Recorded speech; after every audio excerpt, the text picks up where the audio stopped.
Good evening, everyone. First of all, I want to say a big thank you for joining us here at Chatham House to celebrate the legacy of the late Dr. Faleh Abdul Jabbar.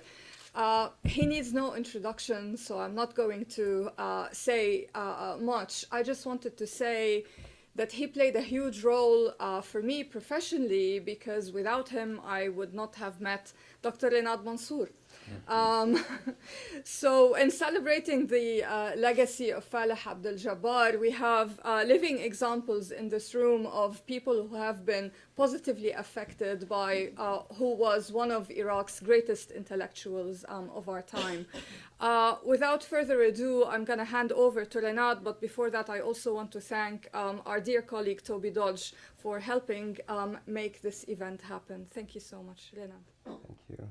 Thank you, Lina, and thanks everybody for joining.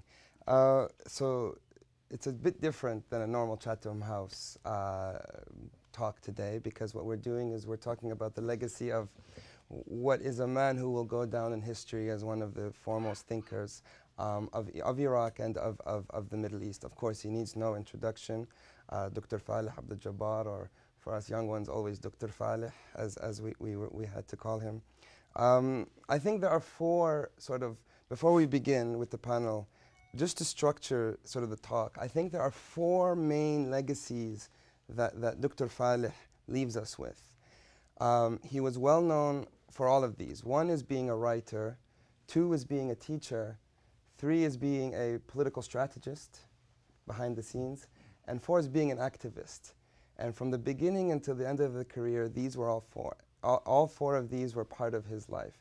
And I've worked with him for the last 8 years, and I have a story for each one that really kind of opens the door as to who this man was, hiding sort of behind the books and the critics of sociology. So the first one was as a teacher, and to me this was the most important personally, because really he had developed a methodology of how to study a country like Iraq or another Middle East country. It was to bridge not just what's happening today, and not just to bring in history, but to bring in philosophy and sociology, to understand who are these actors. I remember how annoying I found at the beginning, which was every person who we mentioned, we had to have had a sociological profile of that leader. And the archives were huge, and I thought, well, this is redundant. I mean, we're just writing a small op-ed. But he was like, no, Renad, every leader you mention, you need to know where or he or she is born, what tribe he or she comes from, the education level. All of these sociological details were more important to him than the story. And I think that kind of shows in much of his work. Of course, as a writer, some of the books that he published were huge texts in the field. The Shiite Movement, the book up here on Post-Marxism, Tribes in Power, which is one of my personal favorites, and onwards, which I'm sure some of the speakers will touch on. Two, he was a teacher. If you go today to Baghdad's Mutanabi Street particularly, you walk around the book markets, you will see the many texts, the many books that Dr. Faleh translated from their languages to Arabic, because it was important for him, for the Arab reader, to read what was going on in academia in English, in German with Das Kapital and the other languages. He wanted to be that sort of connector, to bridge, to bring Iraqis and Arabs, right, in Arabic, to the sort of towards academia. That's what he was. He also trained Iraqi researchers. In the middle of a civil war, he was running programs in Beirut on how to really think critically and independently when you do social science research, something that I think still needs to develop, and I think this is something that his legacy really moving forward could look at. The third thing, as a political strategist, and this is where it kind of gets a bit fun, I remember sitting one day in Beirut with Dr. Faleh in early 2016, and we get a call from the office of Muqtada Sadr. And they're like, we need to see you. We have something. And he was like, wow, they want to, Sadr wants to see us. Has he read what I've written about the, religion and Islam, political Islam?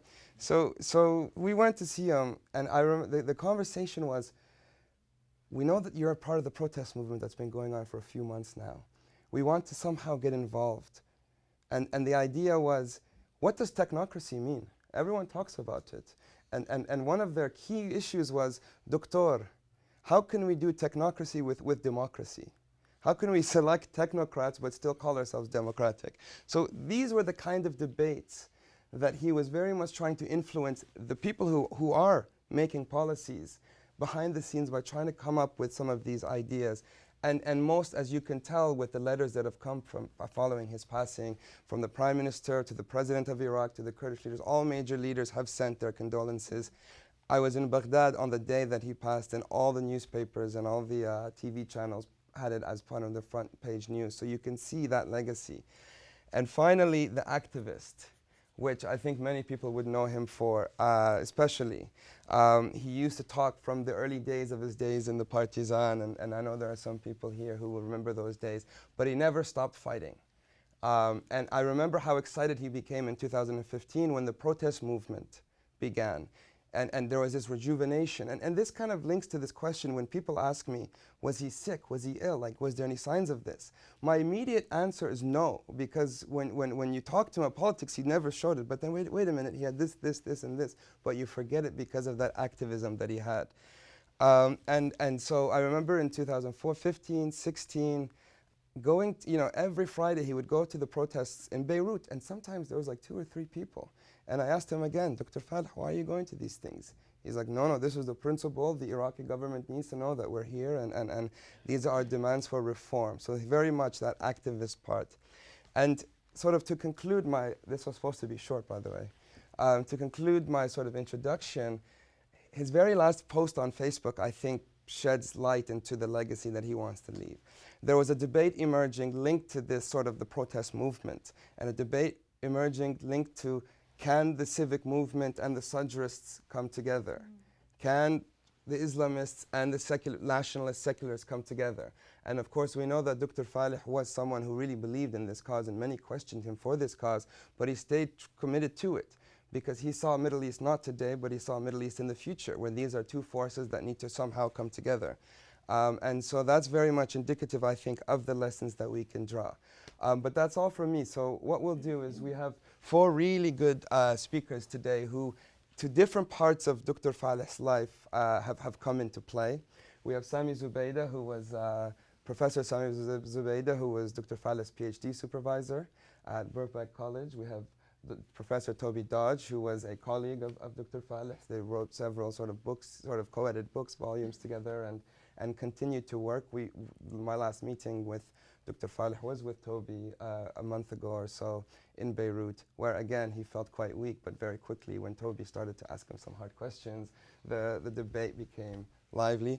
We have Shada Jabouri, who is a sort of a researcher who Dr. Faleh always spoke very highly of as a need to generate more Iraqi researchers moving forward. And of course, a man who needs no introduction, we have Zuhair Jazairi, a sort of, I think I can say, lifelong friend, colleague with Dr. Faleh, who is joining us today. So I'll just go with the way of the format. So we'll begin with Sami. Okay, thank you. And the topic, so I should say, is the conversation is about what is the legacy that Dr. Faleh leaves behind. I first met Faleh in the early 1990s. He was introduced to me and highly recommended by Peter and Marion Sluglet, dear friends and colleagues of long standing, with a view for him to start a PhD at Birkbeck, which I readily agreed.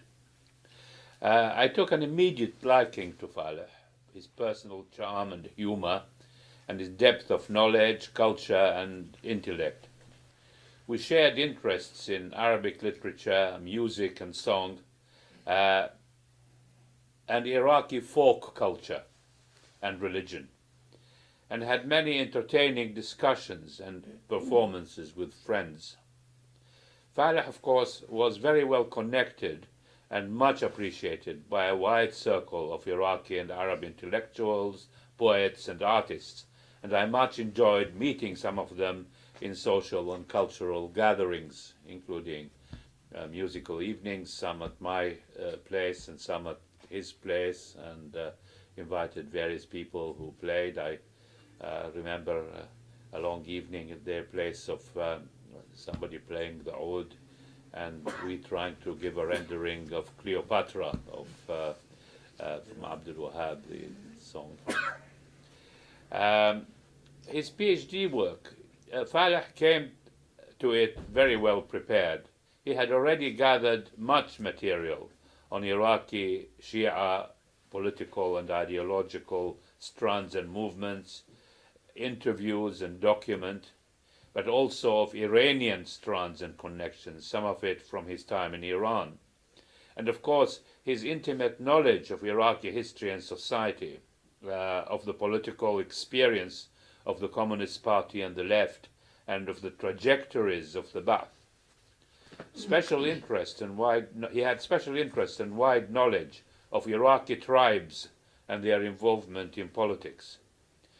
This work, the PhD work, culminated in his brilliant thesis, defended, I think, if I remember right, in 1999, and eventual book. And I think one of the examiners, again, if I remember right, was Fred Halliday, who was full of fulsome praise, and he always liked Faleh very much and enjoyed having dinners with him and discussions and seminars.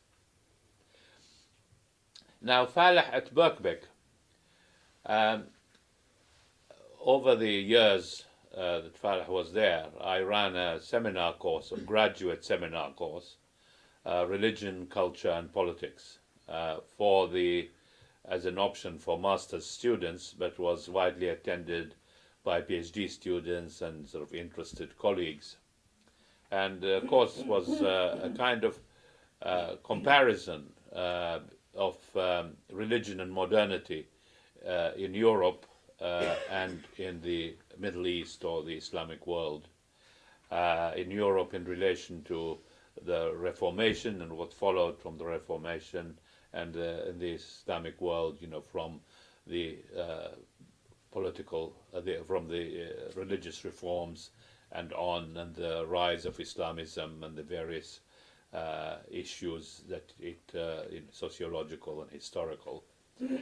Now, in this respect, Faleh was an invaluable member of the seminar. He attended this and participated in the discussions over a number of years, and he was, as Renat talked to him about a teacher, you could see the teacher in him there, and very impressive, and brought it up and very clearly, and clear discourses on issues that were pertinent to the discussions and to the papers that the students presented. That he was, his deep knowledge and involvement in social and political theory was very useful in that context. So his immersion in social theory and political theory, above and beyond his empirical interests in Iraqi and Islamic affairs and issues. These seminars were media for much social and intellectual interactions, often culminating in local pubs, with Faleh as a brilliant and popular participant. Faleh's contribution to social and political theory. He was proud of his knowledge of the Marxist and the Hegelian classics, and his knowledge of the German language was very important in this respect, because he analyzed the concepts and criticized the way in which they were translated and used in English and in Arabic, especially in Arabic. And this interest culminated in a book which was published in Arabic in January 2018, just before his passing. And the book is called Al-Istirab, Alienation, Hobbes, Locke, Rousseau, and Hegel. And he then goes on from Hegel into Feuerbach and Marx, in which he traces the career of the concept of alienation from its theological origins to its function in secularized theory, as a critical and liberatory discourse, culminating in the critical thought, as I said, of Feuerbach and Marx. This is an erudite and deep contribution to the subject, which should be a great benefit for students and scholars, especially that it's in Arabic and contributes to the higher education and intellectual debates in that language. His other book, which was published again in late 2017, I think, was Kitab al-Dawla, al-Luwithan al-Jadid. It was written in English as the Neo-Leviathan, three-dimensional Iraq, authoritarianism, totalitarianism, and democracy. But to my knowledge, it wasn't published in English, but was translated and published in Arabic, as I say, in late 2017. The focus of the book was on the trajectories of the Iraqi state, mainly under the Ba'ath, from authoritarianism in its earlier days to totalitarianism in its decadence, wars, and sanctions, and finally its tribalism and kinship-based regime. These analyses, however, are couched in a lengthy theoretical expositions of those concepts of totalitarianism, authoritarianism, and of the history of these concepts, mainly in German but also in English thought. The theories that the expositions and explanations of fascism, Nazism, totalitarianism in authors like Franz Neumann, Hannah Arendt, George Lukács, and others, and the wide literature and debates on these subjects. Then he proceeds from this highly theoretical discussion to applying it to the Iraqi examples. The range and erudition of this work is demonstrated by the sequence. The opening chapters are expositions and analyses of the complex theoretical issues.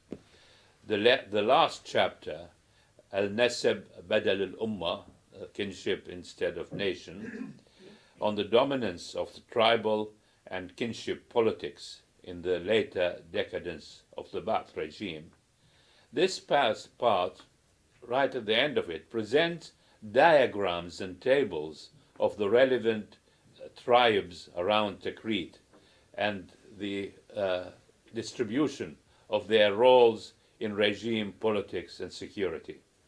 It's a truly impressive feat of erudition and knowledge, starting from the very theoretical and general to these very micro analyses of nasab, of tribal connections and the way in which they interacted with the regime. And finally, there's his translation of Capital, of Karl Marx's Capital. Now, Capital had already been translated into Arabic in the old days, but mostly by communist ideologues who were working from Moscow, English translations and so on. And Faleh was highly critical of these translations and of the way in which the concepts were presented. So he used his knowledge of both English and German to actually present what he thought was the correct. Now, I haven't read or even seen this translation of Capital. I know it exists, and in fact he wrote a short article explaining why he retranslated it, and I'd read that one. But I don't know how he had time to do all these things, while at the same time engaged in the research and report writing of the Institute and all the activities that Renard has. I don't know how he managed to do all this. And finally, I should say that all this work was always accomplished with great humor, and Faleh was often very funny in his discussions and so on. He had very good jokes. So at the end, I'll just tell one of his Iraqi jokes, which I'm afraid only makes sense to Iraqis, or at least Arabisants.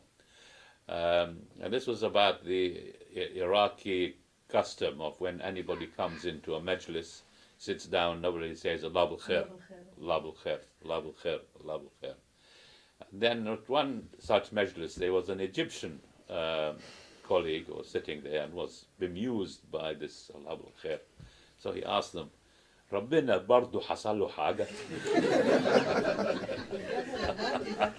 I've told this joke many times, which I got from Faleh, and there are many others, some of them perhaps not for polite company, about the poets. Thank you. Thank you, Thank Sami. you. As someone who was always on the other end of those jokes, I know several of the jokes that Faleh used to say. Toby. Okay, well, thank you for organising this. And I spent a bittersweet 3 weeks since Faleh died, rereading his work, to be frank, trying to come to terms with his absence. And what I found, of course, was a truly impressive body of work that not only charts the transformation of Iraq's state and society since its creation, but also, I think, charts Faleh's own political and professional evolution as the dominant social scientist working on Iraq, but also, as Renard has said, as an activist scholar who led by example. I wanted to briefly touch on two things about this scholarship. One, about the changing focus of Faleh's research, and then say something, if I dare, about his method, which was truly impressive, if not intimidating. And I'd like to start with probably, my memory is hazy as I get older, but with a workshop at SOAS in June 1995, where I probably first met him, that resulted in the book Faleh edited, Post-Marxism in the Middle East, published in 1997. Now, I read this book and I remember the workshop of Faleh's own attempt to explain what had happened to him and the party he invested so much in and the Middle East in 1989 and afterwards. And two things jumped out at me when I was at the workshop then as a much younger scholar and was still there when I reread the book over the last couple of weeks. The first is made by Faleh in his own chapter, that Arab communists, of which of course he was a leading intellectual, were caught between two hard realities. On one hand, the nationalists, the post-colonial nationalists, who had suppressed them for so long but were now running into, as he put it, quicksand. And on the other, the rising challenge of Islamic fundamentalism, which presented itself as an alternative both to the kind of progressive leftist forces of the Communist Party, but also those repressive nationalists. The second point was that those communists, Faleh amongst them, became, after 1989, what he calls the orphans of the Gorbachev era, embarking on what he described as a Mannheimian de-hypnoticism, which led to a focus on liberalism and on social democratic pragmatism.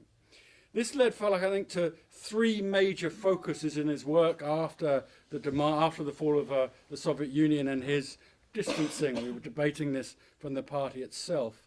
First was the transformative effects of 35 years of Baathist authoritarianism in Iraq. This was studied with an admirable social science rigor given his own suffering under the Baath and those of all the Iraqis he knew, and this dispassionate approach.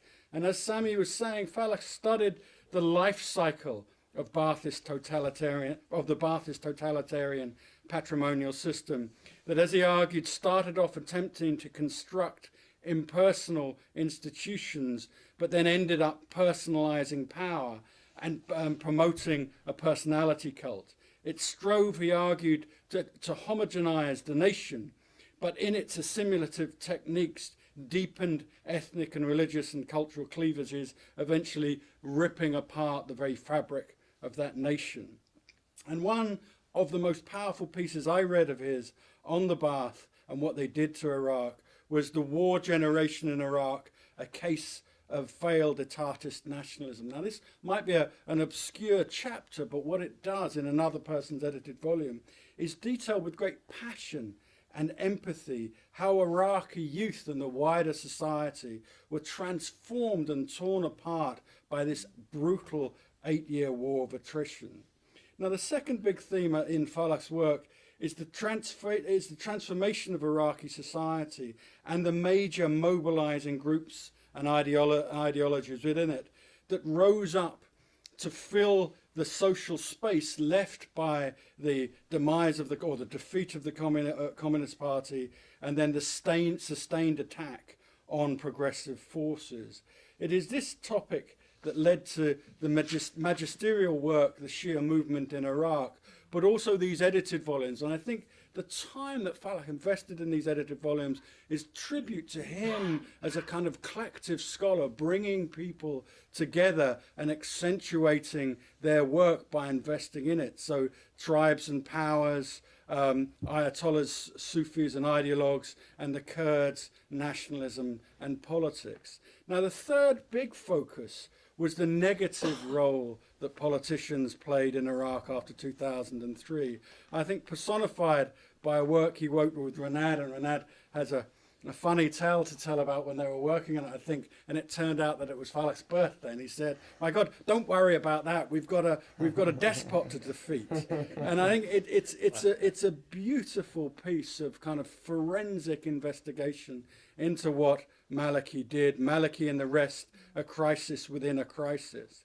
But let me end this section of the talk, at least, on a positive note. Now, Faleh gave the Middle East Center at LSE a paper to publish, which we didn't publish before he died, but we will publish in June, called From Identity Politics to Issue Politics: The Iraqi Protest Movement, the End of Conformity, and the Beginning of Accountability. Now, this again is a beautiful piece of work, a study of that protest movement in 2015, but also what he hoped and prayed, worked very hard to make what it would represent, which is a move away from those polarizing, violent, sectarian divisions that drove the country into a post-liberation civil war, and a move towards, once again, a politics that could allow for progressivism, for development, for hope.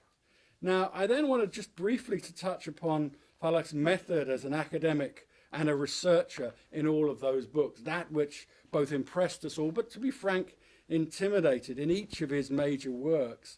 And just reading them again, the Shiite Movement, Tribes and Powers, Ayatollahs, Sufis and Ideologues, and then the Kurds, Nationalism and Politics. Each of those books, I would argue, starts off with a gentle warning, or even, could we call it, a kind of respectful ticking off about the previous mistakes that us, as researchers of Iraq, have made on each topic. Now, this was either cultural essentialism or missing or ignoring the profound fact that Iraq was continually being transformed by both the market economy, but also the power, indeed the collapse of the state. And if we missed this, we missed the complexity of what we were studying. So in Tribes and Powers, he says, he tells us to jettison the themes of the essential archaic character of the tribes. In Ayatollahs, Sufis and Ideologues, he makes the very strong case that it's not actually Shia political organization or identity that dominates, but a series of cross-cutting identities that form the complexity of Iraq as a whole. And then he goes on in all of these major works to develop a kind of a series of precise analytical units. And I was reading an interview that he gave in 2003, where the journalist is clearly kind of bowled over by the analytical precision. And he says, you know, there are 5 major segments of this new business elite, which then in 2003 had only been liberated for a matter of months. And he goes on to detail each one of them. Or then in the Shia movements, there are 3 major agents or bearers of Islamism. And he goes on to describe the clerical class, the mercantile class, or the modern middle class intellectuals. And then after that, after the gentle critique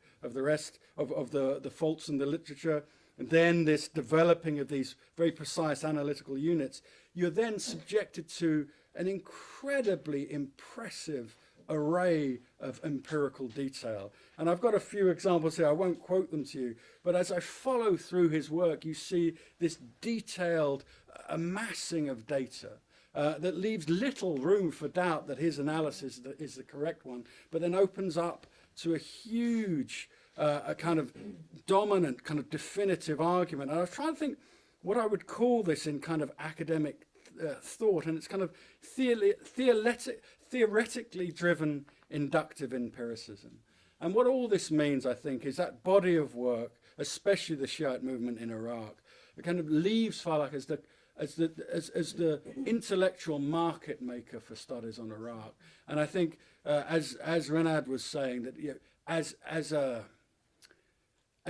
encourager of young scholars, I was young once, and he gave me my first publication. As a teacher, as a producer of this huge body of work, but also, as I said when I last spoke on this, as a role model. If you think about the huge violence, but also the temptations and the corruption that was unleashed after 2003, amidst it all, he stood there, I think, leading by example, showing what intellectual honesty meant in the face of threats, intimidation, but also showing what kind of a morality, a kind of true north morality meant in the face of kind of widespread and profound corruption. And I think then leading by example by his work, demystifying Iraq, putting it in comparative perspective, and giving us an understanding that leads young scholars, leads political activists, and leads anyone working on Iraq to a much better, clearer and truer understanding of that country and its problems. Thank you. Thank you. Thanks, Toby. Yeah, we'll move to Shada now. Thank you for inviting me today to talk about such a great scholar and man, Dr. Faleh. I thought that no one could talk better about Dr. Faleh's whole legacy as an academic and social scientist than his close friends and colleagues participating in this panel. Therefore, I thought it would be wise if I shed light on his research in Iraq's Shia religious politics, the subject that made me first interested in Dr. Faleh's studies and that gave me the chance to be acquainted with him and know him over the past decade. I first met Dr. Faleh after a few years living in London when I was doing my MA research at SOAS in the rise of Shia Islamism in post-invasion Iraq, specifically the role of Shia religious establishment in Najaf, which is called in Arabic the Marja'iyya.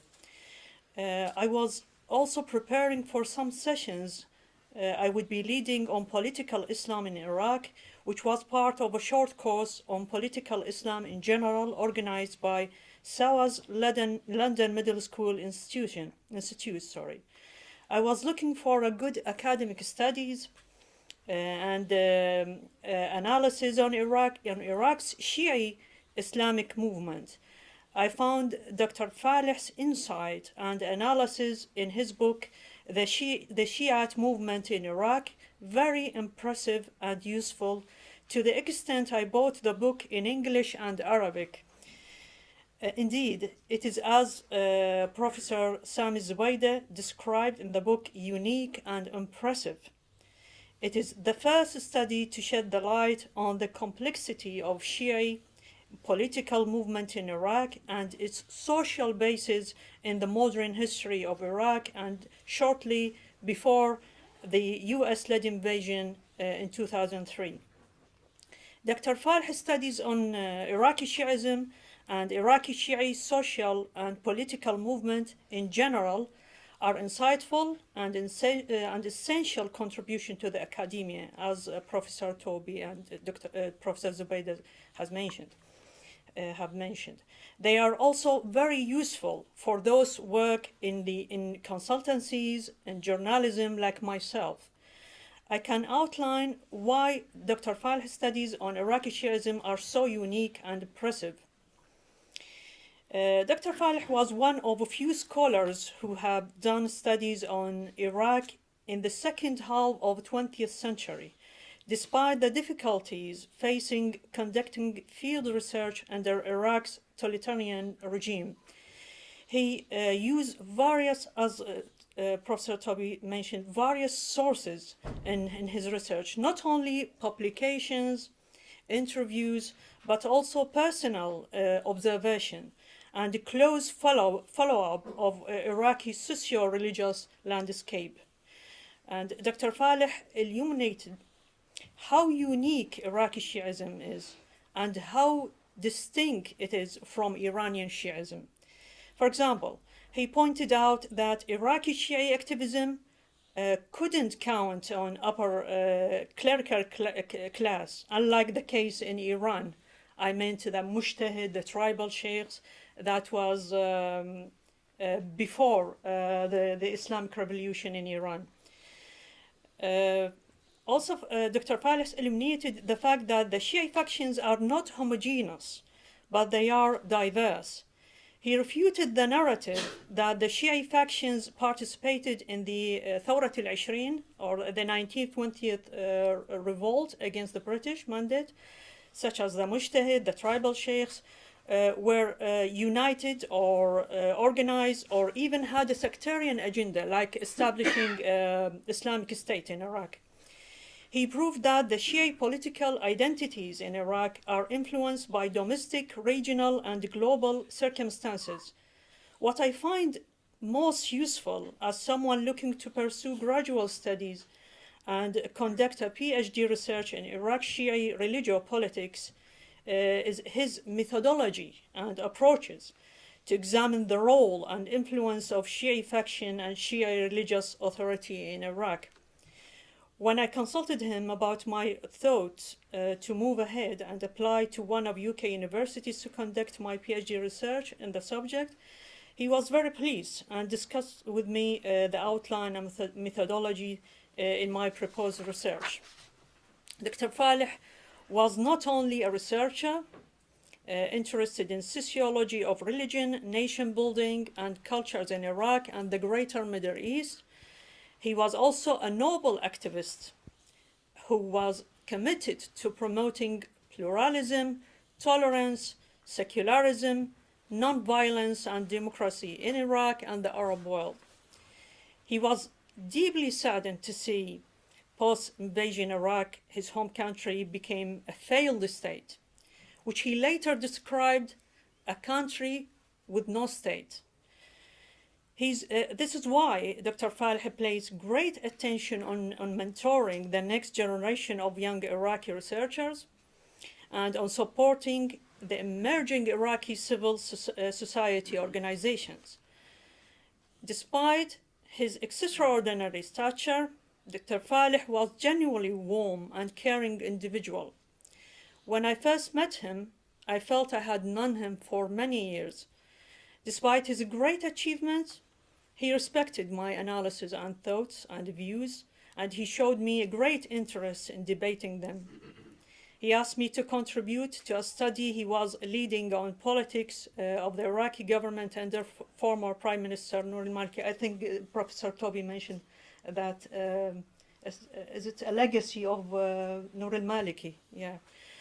Which I did. He also asked me if I could join his lecturing team at his Beirut-based Iraqi institution for strategic studies. I told him I couldn't because of family commitments. I last spoke with Dr. Faleh here at Chatham House a few months ago. He had called earlier, invited me to attend the panel discussion on the referendum on the independence of Iraq's Kurdistan, chaired by Rinat. When I asked him about his health, he said he was feeling very well and he was busy with the new projects. He was full of energy. He asked me how I was getting on with my PhD research project. When I told him I was still looking for a supervisor, he made jokes.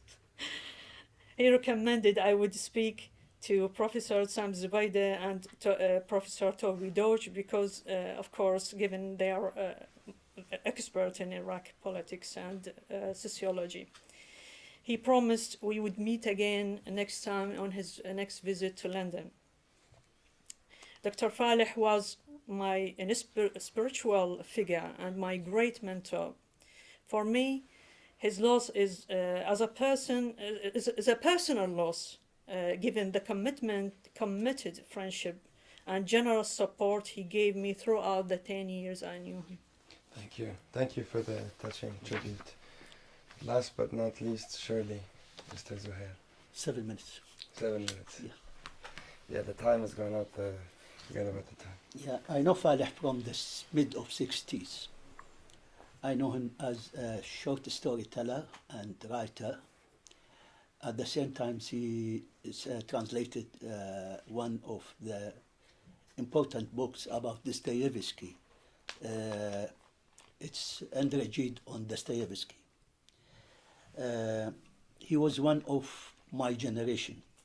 We call us the 60s generation. And our interest, indeed, there is something inside Iraq affect our generation. It's the coup d'etat of 1963. Many of us, sent to prison, and even the former generation, we found ourselves without fathers, so we call ourselves the bastards, indeed, because our fathers, literary fathers, are in prison, most of them, and then we found ourselves without people who teach us and to continue the same traditions. The second thing, it's the Arab defeat in the war with Israel. Both things have been affected our generation. There is other things. It's the impressive icon of the revolutionary that time. It's Che Guevara. In the second half of the 60s, we were impressed by his attitude. He is one of the intellectuals who left his books and went to fight with the guerrilla in different places. And at the same time, the Vietnamese experience as a kind of liberation movement. The other things, it's Dostoevsky and Beatles as well. So different, things affected our generation. One of the things that after the defeat of the Arab in 1967, many Iraqis, many intellectuals Iraqi tried to do the same that Che Guevara did. And both me and Faleh decided to join the Palestinian struggle against the Israeli occupation. We went there in the same time, indeed, and we passed through 3 states, Jordan, Syria, and Lebanon. With all these places we haven't met, indeed. We are in the same places, but we haven't met. The first meeting between us, it was in 1971. One of our common friends, the painter Ibrahim Zahir, he died that day, and I was sitting in front of my flat under the shock of his death, and suddenly Faleh appeared with his messy hair and just his dark jacket. And the same question asked me, what happened to him? I didn't know him at Adam. I know him through the writing, but through the generation, but I haven't met him. This is our first meeting. Both of us, at that time, we are writing about the Vietnamese experience. Faleh is writing about the Vietnamese from the international view, its effect on the movement in the West, and its effect on the movement of youth. And I was writing about the daily life of the fighters, of the Vietnamese. So we shared our interest from the beginning of. Faleh at that time, he was very busy on translating and writing. And we used to meet, after that meeting, we used to meet every week, nearly every week after the tragic death of our friend. Later on, we decided together, without an agreement between to go back to Iraq. We worked in the weekly magazine of TV and radio. Faleh used to write about theater. He's one of the best critical for the theater. He used to attend the rehearsal from the beginning and then to the end. At that time, Bertolt Brecht theory on the alienation of the theater, it was very new in Iraq. So the alienation became one of the interests of Faleh through the theater. He started to write about alienation and its meaning, how it's practiced in the theater. The Communist Party the government legalized the first weekly magazine for the Communist Party. It's Al-Fikr Jadid. I joined the cultural section of the magazine and asked Faleh to join it with me. With his Trotskyite background, it's difficult to make any agreement between the two. But the first day he joined me and he wrote his political article, it was very strange language for the communist at that time, who used to have a cliche of the things and just try to push the facts inside it. Faleh was used a very informative language that time. So both of the leaders of the communists, when they started to read his article, they just surprised, but they find there is no mistake. It's very good, but there is a different language. Then they fix his table. I say it's good. Faleh started from the media, and then he joined the Communist Party. At that time, we have a daily meeting in the newspaper, which is legalized after that. Faleh was in the Foreign Affairs section. I was in the reports. Inside reports. It's just the articles about the labors and about. So I used to do interviews with the people. But both of us attend the meeting. So there is a very hard discussion about the situation in Iraq, where it is going. But there is some people they have worries about where the front between the parties going in front. There is some signs of, clashes between the two parties. At that time, the revolution in Iran, the movement in Iran, the public revolution, affected very much for the people. So Faleh was the first one started to write about Iran and its effect on Iraq. His main article about Rastakhiz. Rastakhiz is the party established by a Shah in the last years of being in the monarchy. Yeah, the way that Faleh wrote his article, it shows that where are we going indeed. It's one party. The name of the Rastakhi has been Baath in the Arabic. And the same strategy of those parties, just to combine the state and people in one, indeed. So this is the start of Faleh interest on how the Titanic states, the state, sold state, built through combine the civil society and the state together. And this is the start of his interest in Islam, indeed. He started to follow the direction of the Khomeini's government. In the years of 2000, the years after, the two parties have been nearly separated. There is a strong campaign about the member of the communists, thousands of them arrested and tortured by the regime. Faleh left the country in that time, in 1978. I stayed in the country 7 months after him in the hiding. Then we went together in Beirut. In Beirut, during the Israeli invasion to Beirut, we moved to Syria afterward, and then we asked together to go to Kurdistan. So we went to Iran, and in Iran, we met many people in Iran, and leaders of the Iranian, in the authority, and even Iraqis who led the parties, Islamic parties. We met nearly at least 60 people in Iran. From this meeting, the organic material of his book about Amama and Effendi, how do you translate it? Amama and Effendi. Mullah. This is the raw material of his book later on. In Kurdistan, we went the first day we arrived to Kurdistan, they give us a tent. So we used to sleep in the same tent, bed by bed. And beside Faleh, the same sources of his book about the Islamic movement in Iraq. It's Ali al-Wardi and the Iraqi anthropologist Ali al-Wardi, and the book of Marx as well, and I don't remember other books, but all these books beside him, and he used to write his next book about.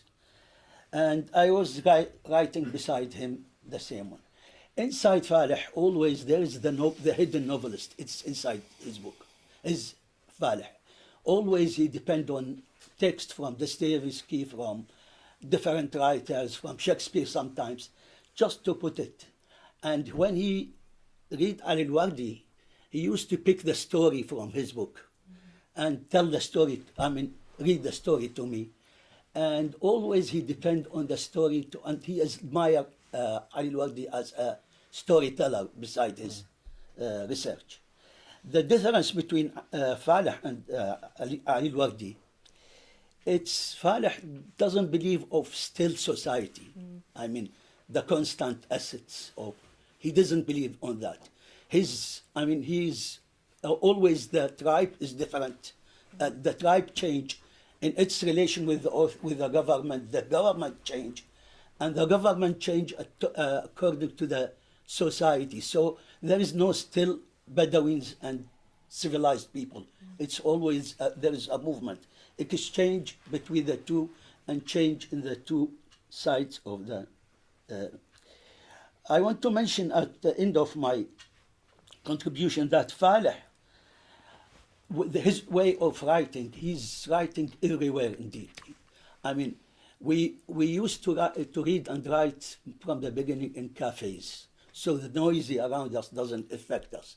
This is how Faleh used to write. It doesn't matter to him. There is somebody, the TV is open, there is his grandsons are around him, but he used to write. It's kind of addiction on writing. He couldn't stop anyway. But what Faleh done indeed, up to now in Iraq or in the Arab world, Faleh haven't been, critic on his research, but he doesn't care. He went forward. Up to now, I have in my home at least 20 books from Faleh, most of them on Iraq. This is why I think he's to be taken as one of the three who take Iraq as a history and research. It's Ali al-Wardi and Hanna Batato, and the third one is Faleh. I think he completed their work. Thank you. Thank you, Zuhair. And very, very clearly, the day that Faleh passed away, already all of the talk shows and all of the analysis talking about his death were making these comparisons, that this is the Ali Wardi of our generation. And very clearly through his work, you see that. We don't have that much time, unfortunately, for Q&A, but we do have a reception just outside afterwards where we can mingle and sort of share stories and talk more about his legacy. However, we're very fortunate to have some of Faleh's family with us today. And so we thought to end on a personal note, kind of linked to what you were saying actually about your story about addiction and writing, and I won't ruin the punchline, but we have Ali, who is Faleh's son, who's come from Sweden, to share one of these stories with all of us today. So.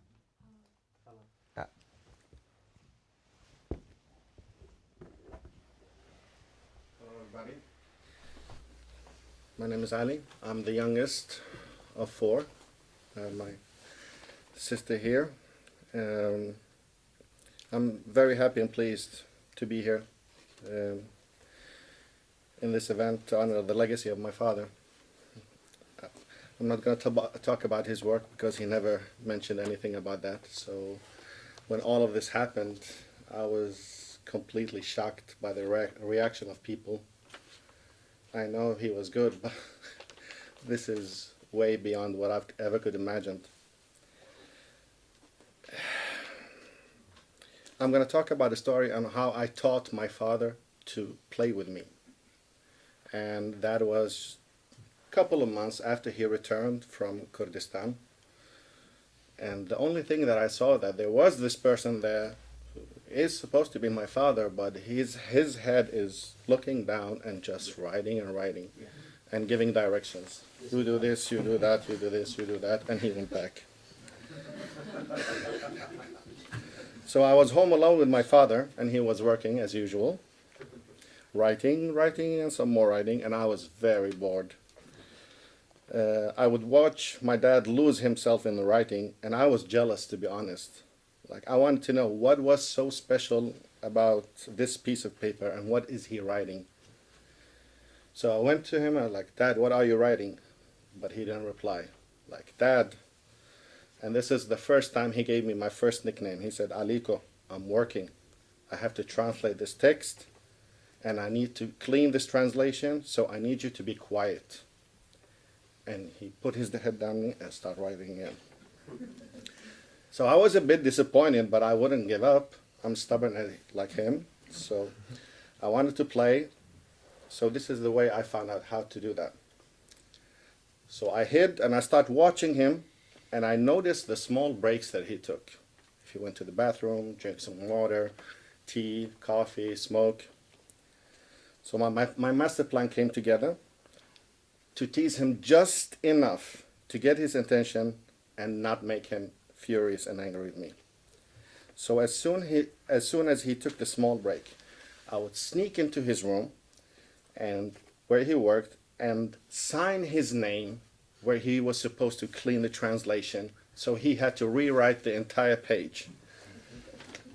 So the first time he was shocked, like, and he called upon me and I didn't answer. And I was watching him, but he couldn't see me. So this happened a couple of times until the last break. So when he got back from his mini break and he saw his name on the paper, he just walked out of the room. And he went to the living room, and suddenly I hear, Aliko. I'm like, completely quiet. Do you want some chocolate? And, you know, as a kid, I completely lost everything what I've done and just ran over to him. Like, where's the chocolate? I'm like, sit here. I'm like, you cannot mess with my work. But he started to telling me these stories about Kurdistan, how beautiful it was, and also how sometimes it could be very horrific. And sometimes it sounded just like paradise. He was very detailed, like even how the wind blew, how the sun would feel up on his skin. And it felt like I was there. You know, it was a complete magic. He could tell the story for hours. And I was just like sitting there, and I was in the movie watching these birds and waterfalls and everything, and how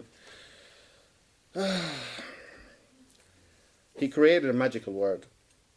But the central figure of these stories was his donkey. And that donkey was named after a football player, an English football player that was known for his speed, which was Keegan. So Keegan, can you imagine a mixture between donkey and Superman? That was Keegan in my head. So this donkey saved my dad's life on various occasions, and he used to tell me the stories how he shared his food with that mule. Because if the donkey would get angry and hungry and went on strike, they would all die. This event started many thoughts in my head, and of course in a kid's imagination. I had a picture of the donkey, how I thought it was, but I don't have it with me. But now these stories was the core on how my dad started passing on one of his other passions, which was football. My father was an absolutely fantastic storyteller. So when he taught me about Pelé or Garrincha, Yashin, Cruyff, even Eusebio from Portugal, Beckenbauer from Germany, Puskás from Hungary. I saw all the games. I don't need to watch the games. I can tell you minute by minute what happened during these games. And it was not just about the games, it strategy, how they thought, what happened, what went wrong, all of that. This is the core of my relationship with my dad. So this is how my dad started to interact with me. The only way he knew how to. With the magical stories about Keegan and football.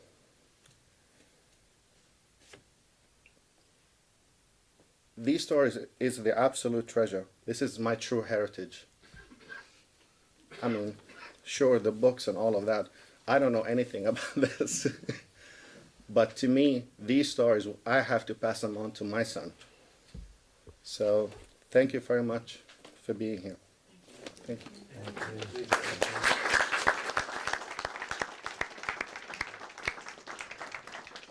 you. Thank you, Ali, for sharing your story.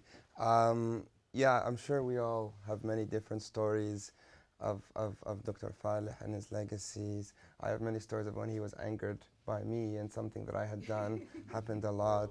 Like when I mentioned, when I opened and I went on my phone, I'm like, on Facebook it says it's your birthday. And he looks at me, takes a cigar out. Rinad, we don't have time for this. We have Maliki in Baghdad. So we have all these times when he would be upset with me as well in those days in Hamra, in his office in Beirut.